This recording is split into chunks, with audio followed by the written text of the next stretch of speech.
Hello दोस्तों, मैं शेखर सुमन और स्वागत है आपका हमारे YouTube चैनल क्या आप जानते हैं। दोस्तों, अफगानिस्तान में इस समय जैसे हालात हैं 1996 में काफ़ी कुछ ऐसी ही स्थिति थी। तब तालिबान ने काबुल पर कब्जा कर लिया था और आज फिर काबुल ढहने को है। दोस्तों, करीब 20 साल पहले अमेरिका के नेतृत्व में दावा हुआ कि अफगानिस्तान से तालिबानी शासन का अंत हो गया है। अभी ज़्यादा वक्त भी नहीं गुजरा था और हालात यह हैं कि अफगानी राष्ट्रपति अशरफ गनी विदेश भाग चुके हैं। दोस्तों, काबुल में तालिबान की एंट्री हो चुकी है। एक डर जो मन में कहीं छिपा बैठा था कि तालिबान के वापस आते ही दमन और अत्याचारों का दौर शुरू होगा, अब वह सच साबित होने लगा है। मगर ऐसा भी न समझे कि पिछले 20 साल बड़े ही शांति से गुजरी है। दोस्तों, अमेरिका और उसकी साथी सेनाओं का अफगानिस्तान पर पूरा नियंत्रण कभी भी नहीं था। हिंसा लगातार जारी रही और नतीजा आज हम सबके सामने है। क्या है तालिबान? पश्तून में तालिबान का मतलब छात्र होता है। दोस्तों, एक तरह से यह एक उनकी शुरुआत यानी कि मदरसों को जाहिर करता है। उत्तरी पाकिस्तान में सुन्नी इस्लाम का कट्टरपंथी रूप सिखाने वाला एक मदरसे ने तालिबान का जन्म हुआ। सोवियत काल के बाद जो गृह युद्ध छिड़ा 1990 के उन शुरुआती सालों में तालिबान बहुत ही मजबूत हुआ। शुरुआत में लोग उन्हें काफी मुजाहिदीनों के मुकाबले इसलिए ज्यादा पसंद करते थे क्योंकि तालिबान का वादा था कि भ्रष्टाचार और अराजकता खत्म कर देंगे। मगर तालिबान के हिंसक रवैये और इस्लामिक कानून वाली क्रूर सजाओं ने जनता में आतंक फैला दिया। संगीत, टीवी और सिनेमा पर रोक लगा दी गई। मर्दों को दाढ़ी रखना अनिवार्य कर दिया गया और महिलाएं बिना सिर से पैर तक खुद को ढके बाहर नहीं निकल सकती थी। तालिबान ने 1995 में हेरत और 1996 में काबुल पर कब्जा कर लिया था। दोस्तों, वर्ष 1998 आते आते लगभग पूरे अफगानिस्तान पर तालिबान की हुकूमत हो चुकी थी।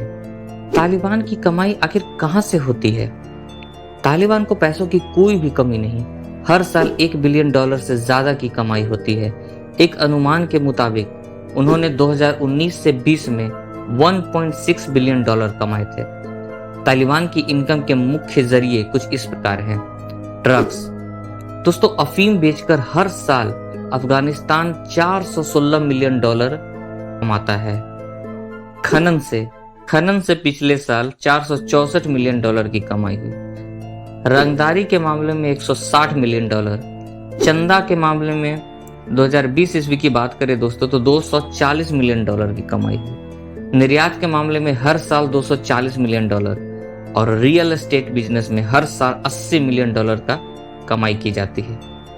इसके अलावा ये अपने दोस्तों से भी मदद लिया करता है, जैसे रूस, ईरान, पाकिस्तान और सऊदी अरब जैसे देशों से $100 मिलियन से $500 मिलियन के बीच की सहायता या लेता है। दोस्तों, तालिबान जैसे बड़े नेटवर्क को आखिर चलाता कौन है?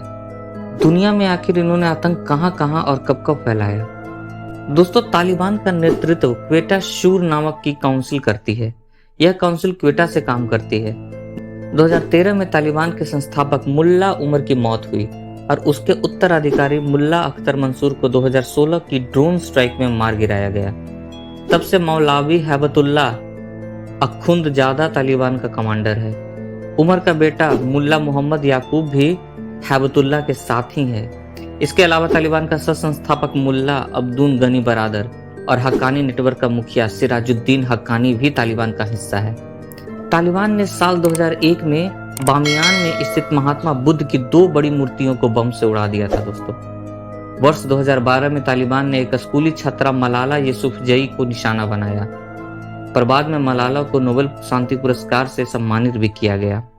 आखिर दोस्तों, इतनी तेजी से कब्जा कैसे कर रहा है तालिबान? दोस्तों, वर्ष 2014 से ही अमेरिका यहाँ पर सैनिकों की संख्या में कटौती करता रहा है। तालिबान इस बीच अपनी पकड़ मजबूत करता रहा। इस साल जब अमेरिका ने वापसी में जल्दीबाजी दिखाई तो तालिबान को मौका मिल गया। आज और कुछ हफ्ते पहले के वक्त में सबसे बड़े बदलाव यह हुआ दोस्तों कि अफगानिस्तान में अमेरिका का एक भी लड़ाकू विमान नहीं था। वहां के लिए खाड़ी और एयरक्राफ्ट कैरियर से विमान भरते हैं। जिन मैकेनिक्स ने अफगान एयरफोर्स के विमान ठीक किए थे वे भी चले गए हैं। दूसरी तरफ तालिबान के पास करीब 85,000 लड़ाके और वे पिछले 20 सालों की सबसे ज्यादा मजबूत स्थिति में हैं। दोस्तों, सिर्फ 10 दिन में 20 साल की कोशिशें बेकार हो गई। जी हाँ दोस्तों, अप्रैल में अमेरिका ने कहा था कि वह अफगानिस्तान से सेना हटाएगा, उसके बाद से तालिबान ने उन इलाकों पर कब्जा कर लिया जहां सालों से उसकी हुकूमत नहीं थी। लगभग हर राज्य की राजधानी पर तालिबान का शासन हो गया। दोस्तों, पिक्चर के माध्यम से आप देख सकते हैं कि पिछले 10 दिनों में तालिबान ने कहां कहां कब्जा किया। 5 दशक से अस्थिर है अफगानिस्तान। जी हाँ दोस्तों, अफगानिस्तान में अस्थिरता का आलम 2-3 नहीं 5 दशक से भी पुराना है। 1933 में जाहिर शाह को गद्दी मिली। इसके बाद 4 दशक तक शांति रही। 1950 के दशक में प्रधानमंत्री मोहम्मद दाऊद ने सोवियत संघ से नजदीकी बढ़ानी शुरू कर दी। तख्ता पलट के बाद 1973 में दाऊद ने सत्ता हासिल की। अफगानिस्तान एक गणतंत्र घोषित हुआ। 1979 में सोवियत आर्मी ने हमला बोल दिया। दाऊद की हत्या के बाद एक कम्युनिस्ट सरकार का गठन किया गया। मुजाहिदीन लगातार विदेशी ताकतों का विरोध करते रहे। 1985 में उन्होंने एक गठबंधन भी बना लिया। वर्ष 1989 में सोवियत ने पूरी तरह अफगानिस्तान खाली कर दिया, लेकिन शांति के बजाय हिंसा शुरू हो गई। मुजाहिदीन तत्कालीन सरकार को उखाड़ फेंकना चाहते थे। वर्ष 1996 में तालिबान ने काबुल पर कब्जा कर लिया। नजीबुल्लाह को पकड़ने के बाद बर्बरता से मार दिया गया। पाकिस्तान और सऊदी अरब ने तालिबान सरकार को मान्यता दी।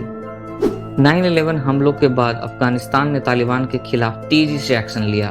तालिबान ने ओसामा बिन लादेन को हैंडओवर करने से मना कर दिया था।